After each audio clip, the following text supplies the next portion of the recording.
ओम नमो भगवते वासुदेवाय.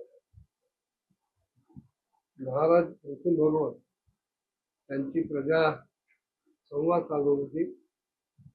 प्रजा म्हणत होती की आम्ही आतापर्यंत अज्ञानरूप अंधारामध्ये निर्दिश असे चालत होतो. विवेक होऊन आम्ही या संसार रूपी अरण्यामध्ये भटकत होतो. पण आज आपलं दर्शन झालं, आपल्याशी संवाद झाला आणि आपण आम्हाला या अज्ञानरूपी अंधाराच्या पलीकडे नेलं, प्रकाशाच्या दिशेने नेलं. आपण खरंच शुद्ध सत्वमय असे परमपुरुष आहात. आपल्याला आमचा नमस्कार होतो. असा हा संवाद चालत असतानाच त्याच वेळेला नेमका सूर्यासारखे तेजस्वी असे 4 मुनीश्वर तिथे उपस्थित झाले. सनक, सनंदन, सनातन आणि सनत असे हे 4 नित्य 5 वर्षीय देहवय असलेले कुमार, परमतपस्वी आणि अत्यंत तेजस्वी, जणू काही प्रति सूर्य समोर आलाय का काय असं वाटावं असे मुनीश्वर होते. आणि ते तिथे आले. राजा आणि त्याच्या सेवकांनी बघता क्षणीच ओळखलं की हे सिद्धेश्वर आपल्या दिव्य अशा कांतीनं सगळ्या लोकांना पापापासून मुक्त करत आकाशातून उतरलेले आहेत. आणि एखादा विषयासक्त जीव आवडीचा विषय समोर आला की जसा त्याच्याकडे ओढीने धावत जातो, तसा हा राजा सनकादिकांचं दर्शन घडताच तिथून वेगानं पुढे गेला, त्यांच्या समोर झाला. इतक्या वेगाने की जणू काही तो आणि त्याचे सेवक त्या सनत कुमारांना मध्येच अडवतायत का काय. असं आहे की आपल्यापेक्षा ज्येष्ठ आणि श्रेष्ठ अशी व्यक्ती समोर जर आली तर आपण स्वतः उत्थापन देऊन त्यांचं स्वागत करायला पाहिजे. कारण अशा व्यक्ती जेव्हा समोर येतात तेव्हा त्यांच्या प्रभावामुळे आपले प्राण जणू आधी देहातून बाहेर पडतात का काय असं होतं. मनुस्मृतीमध्ये एक वचन आहे, ऊर्ध्वं प्राण उत्क्रामंती जीवनस्थविर आयती प्रत्युत्थानाभिवादाभ्याम पुनस्तान प्रतिपद्यते.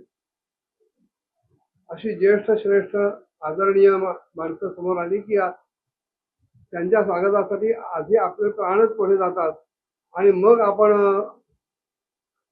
अभ्युत्थान देतो, त्यांचं स्वागत करतो. पण तसं जर झालं नाही, त्या व्यक्तीचा यथोचित सन्मान केला गेला नाही, उत्थापन केलं नाही, आपण उठून समोर गेलो नाही, तर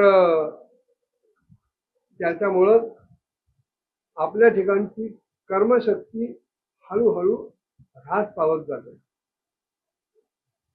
आणि असं उत्थापन न देण्याचं किंवा आदर सत्कार न करण्याची 2च कारणं संभवतात. एक तर माणसाच्या ठिकाणचा आळस आणि दुसरा म्हणजे अहंकार, अभिमान कुठल्याही विषयातला.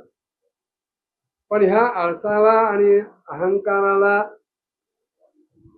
वश होऊन आपण जर अशा ज्येष्ठ श्रेष्ठ व्यक्तींचा आदर सत्कार केला नाही, उठून समोर गेलो नाही, तर एक तर क्रियाशक्ती लोप होते, पण त्या क्रियाशक्तीला कारणीभूत असलेली जी प्राणशक्ती आहे तिचा सुद्धा हळूहळू ह्रास होत जातो.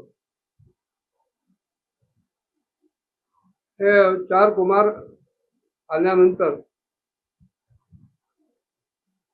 राजानं त्यांना अर्घ्य दिला, उच्चासन दिलं. राजानं दिलेल्या उच्चासनावर स्थानापन्न झाल्यानंतर शिष्टाग्रणी अशा प्रथून त्यांच्या मोठेपणानं गौरवानं प्रभावित होऊन अत्यंत विनम्रतेनं आपलं मस्तक झुकवलं, नतमस्तक झाला आणि त्यांची विधिवत पूजा केली. पुढे त्यांचं चरणतीर्थ हाती घेऊन आपल्या आपाद मस्तक शरीरावर त्याने उडवलं, केसांवर आपल्या उडवलं आणि अशा प्रकारचा शिष्टजनांना उचित असलेला हा आचार आदर आणि परंपरांचं पालन करून राजानं एक प्रकारे आदर्शच घालून दिला की अशी तपस्वी पुण्यवान तेजस्वी माणसं आदरणीय माणसं जेव्हा समोर येतात तेव्हा आपण कसा आचार केला पाहिजे, त्यांच्याशी कसं बोललं पाहिजे. कारण यथा राजा तथा प्रजा. आणि विशेष म्हणजे सनकादी हे जे मुनीश्वर आहेत, भगवान शंकरांचेही ते अग्रज आहेत. राजानं त्यांना सुवर्ण सिंहासनावर बसवलं आणि त्यावेळेला अग्निदेवतेने आपापलं स्थान स्वीकारावं अशा प्रकारे ते शोभून दिसत होते. आणि महाराज पृथूनं अत्यंत श्रद्धा आणि संयमानं पण त्याच वेळेला आत्यंतिक प्रेमानं त्यांच्याशी बोलायला सुरुवात केली. मागे जेव्हा पृथू राजा आपल्या प्रजेशी बोलत होता तेव्हा त्याच्या बोलण्याचं वर्णन करताना महर्षी व्यासाने चारू चित्रपदम लक्षणम मृष्टम गूढम अविक्लवम सर्वेषाम उपकारार्थम आणि अनुवदन्य अशा प्रकारची विशेषणं वापरली होती. प्रजेशी बोलताना राजा अत्यंत गोड बोलत होता. लोकांचं चित्त आकृष्ट करून घेता येईल अशा प्रकारचे विशिष्ट शब्द तो वापरत होता. नंतर तो एकीकडे स्पष्टताही बोलण्यात होती, त्याच वेळेला बोलण्यात माधुर्य होतं. माधुर्य असलं तरी गांभीर्य कमी झालेलं नव्हतं. आणि तो स्वतः निशंक लोकांवर उपकार करण्याच्या दृष्टीने आणि आपल्या अनुभवातून बोलत होता. नुसतंच उंटावरनं शेळ्या हाकलत होता.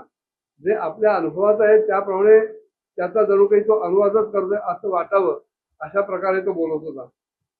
पण ज्या वेळेला सनत कुमारांसारखी मंडळी समोर उपस्थित झाली त्यावेळेला राजाचं जे बोलणं होतं ते अतिशय नेमकं, सारगर्भ, संयमित, गोड होतं आणि सुष्ठू म्हणजे सौष्ठवयुक्त होतं, प्रभावशाली होतं. मग असं काय बोलणं पृथ्वीराजाकडनं झालं सनत कुमारांची पुढच्या भागात बघूया. ओम नमो भगवते वासुदेवाय.